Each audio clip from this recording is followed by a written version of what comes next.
Baik, terima kasih atas waktunya. Kami dari kelompok 2 akan membahas penyelesaian struktur portal beton bertulang dengan dimensi yang akan saya jelaskan nanti. Kemudian struktur tersebut beban akibat beratnya sendiri akan diabaikan dengan nilai Fc sama dengan 25 MPa, nilai Ec sama dengan 4700 dikali Fc pangkat setengah MPa. Di sini kami akan menghitung dan menggambarkan diagram momen dan gaya lintang menggunakan metode kekakuan. Kemudian kami akan menghitung dan menggambarkan diagram momen dan gaya lintang menggunakan software SAP 2000. Nah, soal yang akan kami bahas kali ini adalah struktur portal dengan bentang vertikal 4 meter dan 3,5 meter dan bentang horizontal sebesar 5 meter. Penampang-penampang tersebut dari portal adalah 25 per 25 cm, 20 per 40 cm, 20 per 20 cm, kemudian 20 per 30 cm.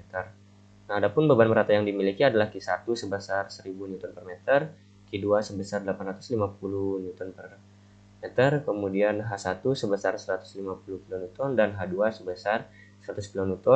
Dan perletakan dari struktur portal ini adalah struktur jepit di kedua peletakannya. Di sini saya akan membahas struktur ini menggunakan atau menjawab struktur ini menggunakan aplikasi SAP 2000 Student Version. Oke, langsung saja kita ke aplikasinya. Nah, di sini langsung saja kita pilih new model, kemudian satuannya adalah Newton mm Celsius, kemudian pilih 2D frame. Kemudian di sini untuk vertikalnya kita pilih 2 segmen, kemudian di sini untuk horizontal kita pilih 1 segmen. Untuk storage vertikalnya itu kita pilih 4000. Kemudian untuk horizontal kita pilih 5000. Kemudian kita tekan OK. Di sini kita sudah memiliki dua tampilan. Kita close saja untuk yang 3D. Di sini untuk yang 2 dimensi, untuk menghilangkan ini karena kita akan membuat grid baru, kita tekan Ctrl Z saja. Kemudian sudah tampil grid tanpa elemen portal. Kita klik kanan, kemudian edit grid data, kemudian modify show system untuk membuat grid yang baru. Kemudian di sini kita buat 0. Kemudian di sini untuk arah horizontal sebesar 5000. Kemudian untuk ke arah vertikal, untuk di titik Z1 elevasinya 0, kemudian Z2 itu sebesar 4000, kemudian di paling atas itu sebesar 7500. Kemudian tekan OK. Kemudian OK kembali. Nah, di sini gridnya sudah selesai. Sekarang kita akan mendefinisikan material yang akan kita pakai. Di sini pilih define, kemudian pilih material. Di sini kita buat add new material, namanya kita buat concrete. Kemudian di sini pilih material tipenya itu concrete. Nah, untuk beban matinya kita buat 0. Modulus elastisitasnya kita buat 23500 berdasarkan dari soal tadi. Kemudian tekan OK, kemudian OK kembali. Nah, sekarang kita akan membuat bagian-bagian dari atau mendefinisikan bagian-bagian dari portalnya. Di sini kita pilih define, kemudian section property frame. Nah, di sini kita add new property. Di sini materialnya ada beton, kemudian pilih rektangular. Nah, kemudian kita akan membuat elemen portal yang pertama itu bentang 4 meter dengan ukuran 25 per 25. Kemudian pilih materialnya konkret. Nah, di sini kita buat 250 mm untuk penampangnya, 250 meter. Kemudian tekan OK. Kemudian kita buat yang lainnya yaitu ukuran 20 per 20. Kemudian di sini kita buat 200 per 200. Kemudian buat materialnya konkret. Nah, kemudian tekan OK. Kemudian di sini add, kemudian rectangular. Di sini kita buat ukuran yang kedua yaitu 20 per 40. Kemudian untuk tingginya 400, untuk lebarnya itu 200. Kemudian pilih materialnya konkret, kemudian tekan OK. Kita tambahkan lagi satu untuk yang paling atas. Di sini kita buat 20 per 30. Kemudian di sini ada untuk tingginya adalah 300, kemudian lebarnya ada 200. Kemudian materialnya kita pilih konkret, kemudian tekan OK. Kemudian tekan OK lagi. Nah, sekarang kita akan menggambar menggunakan draw frame. Kemudian di sini pilih ukuran penampangnya. Di sini kita akan menambah yang 25 terlebih dahulu. Di sini, kemudian di sini, kemudian kita buat yang 20 per 20. kemudian kita buat di sini 20 per 20, kita buat lagi untuk yang ukuran 20 per 40 di sini, kita buat lagi untuk yang di sini 20 per 30. Kemudian ini sudah selesai kita buat. Sekarang kita buat perletakannya. Pilih assign, kemudian join, pilih restrain, pilih jepit, kemudian oke. Sudah peletakannya sudah jepit. Sekarang kita buat bebannya. Di sini kita klik untuk beban di batang pertama, yaitu kita pilih assign, kemudian frame, pilih distribute, kemudian add. Di sini bebannya adalah sebesar 1 Newton per milimeter. Kemudian di sini kita assign kembali, kemudian frame load, distribute. Di sini kita buat add. Di sini bebannya adalah 0,85 Newton per milimeter, kemudian oke. Nah, kita tambahkan beban terpusat di titik ini, pilih assign, kemudian join load, kemudian pilih force di sini ke arah horizontal sebesar, ke kiri sebesar 50.000, kemudian oke. Kemudian di sini assign join load force min 100.000, sudah, kemudian tekan oke. Nah, bebannya sudah kita buat. Sekarang kita akan menganalisis, pilih analyze, kemudian set analyze option, pilih portal, kemudian tekan oke. Kemudian analyze lagi,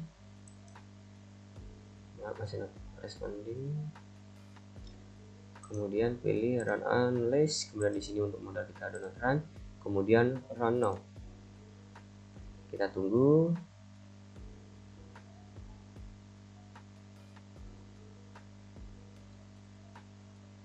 Kemudian kita simpan untuk hasil perhitungan, yaitu portal.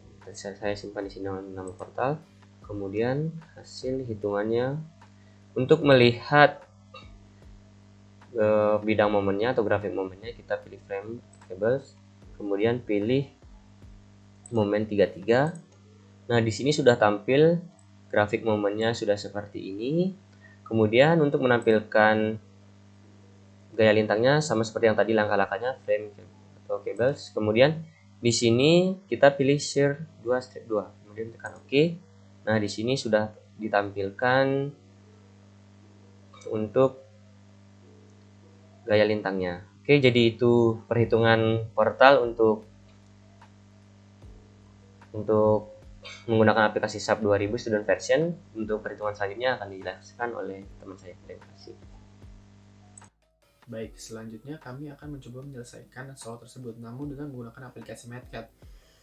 Untuk menyelesaikannya, kita diharuskan memberikan penomoran terhadap gaya-gaya yang terjadi pada portal tersebut, dan memberikan penomoran pada batang-batang yang ada. Seperti yang kita ketahui, F aksen C sama dengan 25, E sama dengan 4700 dikali F aksen C pangkat setengah.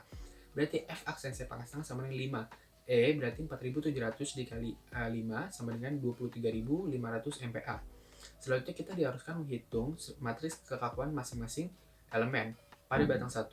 Kita diharuskan mencari A, L, dan I. Untuk A-nya sendiri itu adalah luas, berarti 250 dikali 250 mm sama dengan 6,25 dikali 10 pangkat 4 mm kuadrat.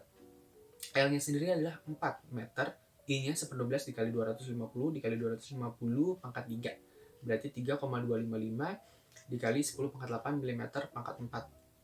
Untuk lambda X-nya sendiri, X1 dan X2 dia sama-sama berada di pada angka 0. Berarti 0 dikurang 0 dibagi panjangnya 4 sama dengan 0. Sedangkan lambda Y-nya, Y2-nya ada di ketinggian 4, sedangkan Y1-nya ada di 0. Berarti 4 dikurang 0 dibagi 4 sama dengan 1. Nah, selanjutnya kita menghitungkannya. Dengan angka yang telah kita dapatkan tadi, kita tinggal memasukkan kepada rumus-rumus di dalamnya. Karena K sendiri rumusnya itu sudah ada, sehingga akan didapatkan K seperti pada digambar. Jangan lupa kita berikan penomoran-penomoran yang telah kita berikan pada batang tersebut. Di sini ada 13, 14, 15, 7, 8, 9. Untuk yang atas sendiri itu kita akan jadikan sebagai kolom, sedangkan kanan itu adalah baris. Sehingga kita tinggal masukkan ke dalam matriks kekakuan struktur globalnya dan akan menjadi seperti pada gambar.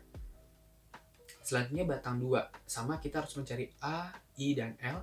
Untuk A-nya sendiri kita dapatkan 4 kali 10 pangkat mm kuadrat dan L-nya 3,5. Untuk I-nya sendiri kita dapat 1,333 kali 10 pangkat 8 mm pangkat 4. Sedangkan lambda X-nya sama seperti yang pertama tadi, 0 dikurang 0 dibagi 3,5 sama dengan 0, dan lambda Y-nya dia ada di ketinggian 7,5 dan Y1-nya 4, berarti 3,5 dibagi 3,5 sama dengan 1. Dengan rumus yang sama, dengan angka yang kita dapatkan pada batang 2, kita masukkan ke dalam rumus-rumus yang sudah ada, sehingga didapatkan K seperti pada digambar, dengan gaya yang terjadi pada batang tersebut 789,123. Nah, tinggal kita masukkan angka-angka yang sudah kita dapatkan kepada matriks kekakuan struktur globalnya, sehingga didapatkan K2 seperti digambar. Selanjutnya, saya akan menjelaskan tentang batang 3 dan batang 4. Sebelumnya, perkenalkan saya Niputu Bintang Arisanti, NIM 050. Untuk batang 3 didapatkan A sama dengan 200 dikali 300 mm, hasilnya 6 kali 10 pangkat 4 mm persegi. Kemudian ada L sama dengan 5 meter, dan I sama dengan 1/12 kali 200 mm dikali 300 mm pangkat 3, hasilnya 4,5 kali 10 pangkat 8 mm pangkat 4. Kemudian ada lambda X dan lambda Y didapat sesuai dengan kedudukan pada batang 3, di mana lambda X sama dengan 5 dikurangi 0 per 5 sama dengan 1, dan lambda Y sama dengan 7,5 dikurang 7,5 per 5 sama dengan 0. Kemudian kita masukkan ke dalam rumus pada matriks kekakuan masing-masing elemen dilihat pada gambar di atas. Akan hasilnya seperti ini, di mana penomoran akan dimulai pada nomor 1, 2, 3, 4, 5, 6, dan untuk bagian baris itu sama 1 sampai 6. Hasil tersebut akan kita masukkan ke dalam matriks kekakuan struktur global dilihat pada gambar di atas, di mana hasilnya akan dimasukkan sesuai dengan penomoran di atas. Untuk hasil yang lainnya akan dimasukkan nilai 0. Begitu pula pada batang 4, caranya sama seperti di atas, di mana didapat A sama dengan 200 kali 400 sama dengan 8 dikali 10 pangkat 4 mm persegi, L sama dengan 5 meter, dan I sama dengan 1/12 dikali 200 dikali 400 mm pangkat 3, hasilnya 1,067 kali 10 pangkat 9 mm pangkat 4. Kemudian ada lambda X dan lambda Y, di mana didapat sesuai dengan kedudukan pada batang 4. Untuk lambda X sama dengan 5 dikurang 0 per 5 sama dengan 1, dan lambda Y sama dengan 4 dikurang 4 per 5 sama dengan 0. Kemudian kita masukkan ke dalam rumus seperti di atas ini, sehingga didapatkan hasil seperti pada gambar di atas, yaitu dengan dimulai dengan penomoran 7, 8, 9, 10, 11, 12. Begitu pula pada bagian baris dimulai dari nomor 7 sampai 12.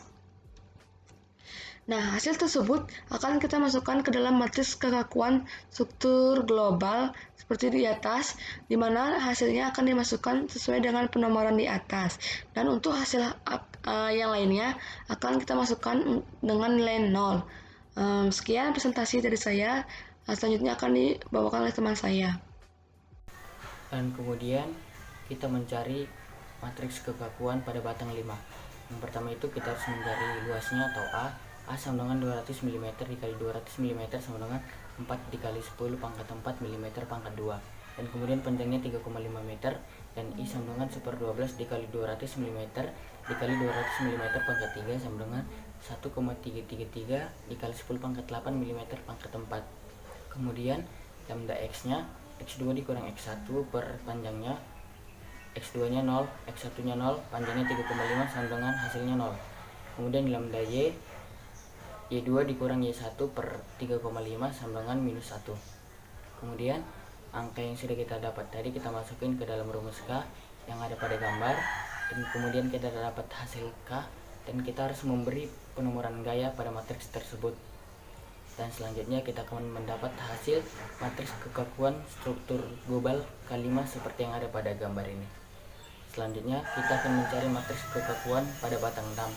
Sama seperti yang di atas tadi, kita harus mencari A terlebih dahulu, A sama dengan 250 mm dikali 250 mm sama dengan 6,25 dikali 10 pangkat 4 mm kuadrat, dan L nya sama dengan 4 meter, dan I 1/12 dikali 250 mm dikali 250 mm pangkat 3 sama dengan 3,255 dikali 10 pangkat 8 mm pangkat 4. Lambda X nya 0 dikurang 0 per 4 sama dengan 0, lambda Y nya 0 kurang 4 per 4 sama dengan minus 1. Dan hasilnya kita masukkan ke dalam rumus K yang sudah ada pada gambar, dan kemudian hasilnya itu kita beri nomor gaya pada matriks tersebut, dan kemudian kita mendapatkan hasil matriks kekuatan struktur global ke-6 seperti yang ada pada gambar. Dan kemudian kita mencari matriks kekakuan struktur. K sama dengan K1 ditambah K2 ditambah K3 ditambah K4 ditambah K5 ditambah K6, dan kemudian dapat matriks seperti pada gambar ini. Dan kemudian rumus Q sama dengan K dikali D, dan kemudian kita mencari DU dan QU. Yang pertama itu kita mencari M1 sama dengan 850N dikali 5 pangkat 2M per 8 sama dengan 2,656 dikali 10 pangkat 3 Nm, dan kemudian D1 sama dengan 850N dikali 5 per 2 sama dengan 2,125 dikali 10 pangkat 3 N. Jadi akan memberikan momen sebesar minus 1771 Nm pada nomor 1, dan momen 1771 Nm pada nomor 4, dan beban masing-masing minus 2125 pada nomor 8 dan 11. Dan kemudian kita mencari M2 nya. M2 sama dengan 1000 dikali 5 pangkat 2M per 12 sama dengan 2,083 dikali 10 pangkat 3 Nm, dan kemudian D2 nya 1000N dikali 5 per 2 sama dengan 2,5 dikali 10 pangkat 3 N. Jadi akan memberikan momen sebesar 2083 Nm pada nomor 7, dan momen minus 2083 Nm pada nomor 10, dan beban masing-masing minus 2500 N pada nomor 5 dan 2. Selanjutnya ini ada matriks DK dan KK, dan pada KK nya kita memberi penomoran dari 1 sampai 12, dan selanjutnya K11 sama dengan submatriks K 0, 11, 0, 11, dan K21 sama dengan submatriks K 12, 17, 0, 11. Dan selanjutnya kita mencari K11, kita masukin angka-angka yang tadi ke dalam rumus sehingga dapat matriks yang ada pada gambar. Dan selanjutnya DU sama dengan K11 pangkat minus 1 dikali KK, maka dapat hasil DU sama dengan seperti yang ada pada gambar, dan kita memberi penomoran pada matriks DU tersebut. Dan selanjutnya QU sama dengan K21 dikali DU, maka hasil QU sama dengan seperti yang ada pada gambar, dan kita memberi penomoran 13, 14, 15, 16, 17, 18. Dan yang baris pertama itu dalam satuan Newton, kedua dalam satuan Newton, ketiga dalam satuan Newton kali M, keempat dalam satuan Newton, kelima dalam satuan Newton, dan keenam dalam satuan Newton kali M. Setelah mendapatkan matriks DU dan QU, kita akan mendapatkan RAV yang sebesar 166.600, RAH sebesar 125.100, MA sebesar negatif 270.500, RFV sebesar negatif 157.300, RFH sebesar 124.900, dan MF sebesar negatif 270.400. Setelah itu kita mencari gaya-gaya pada batang. Nah, dalam gaya-gaya pada batang ini dapat dilihat ada A1 sampai A6, L1 sampai L6, I1 sampai I6, dan juga tidak lupa ada lambda X1, lambda Y1 sampai dengan lambda X6 sampai lambda Y6. Nah, ini semua kita sudah dapatkan pada perhitungan sebelumnya, yang batang 1, batang 2, batang 3, batang 4, batang 5, dan batang 6. Oke, selanjutnya kita mendapatkan nilai Q1 sampai Q18, di mana Q1 sampai Q12 ini didapatkan dari nilai QK, dan Q13 sampai Q18 ini didapatkan dari nilai QU. Lalu ada juga D1 sampai D18. Untuk D1 sampai D12 ini didapatkan dari nilai DU, dan D13 sampai D18 ini didapatkan dari nilai DK. Kita ke selanjutnya. mencari gaya-gaya batang. Untuk batang 1, kita pertama mencari nilai K1 aksen. Menggunakan rumus ini akan mendapatkan hasilnya. Lalu T1 menggunakan rumus ini juga akan mendapatkan hasil. Nah, untuk mencari Q1, kita mengalihkan K1 aksen dikali T1 akan masuk hasil seperti ini. Dan ini berlaku sampai batang ke-6. Contohnya ini seperti batang kedua, kita menggunakan rumus yang ini untuk mencari K2 aksen, lalu mencari T2, akan mendapatkan Q2 dengan cara mengalihkan K2 aksen dengan T2. Selanjutnya, batang ketiga juga berlaku dengan cara yang sama, menggunakan rumus K3 aksen, lalu T3 aksen, lalu untuk mencari Q3 dikalikan K3 aksen dengan T3. Batang keempat juga berlaku seperti itu. Batang kelima sama Q5 sama dengan Q5 aksen dikali T5. Batang ke-6 juga berlaku dengan cara yang sama, Q6 sama dengan K6 aksen dikali T6. Selanjutnya kita lanjut ke diagram bidang D dan bidang M. Di diagram bidang D ini kita dapat lihat bahwa batang 1 memperoleh nilai 125,77, batang 2 memperoleh nilai 5046,71, batang 3 mendapatkan nilai negatif 38332,89, batang 4 mendapatkan nilai negatif 1280117,8, dan batang 5 mendapatkan nilai 49538,29, dan batang 6 mendapatkan nilai 1248474,23. Selanjutnya kita ke gambar atau diagram bidang M. Dapat lihat seperti di gambar seperti ini. Sekian presentasi dari kelompok kami, kurang lebihnya mohon maaf. Terima kasih.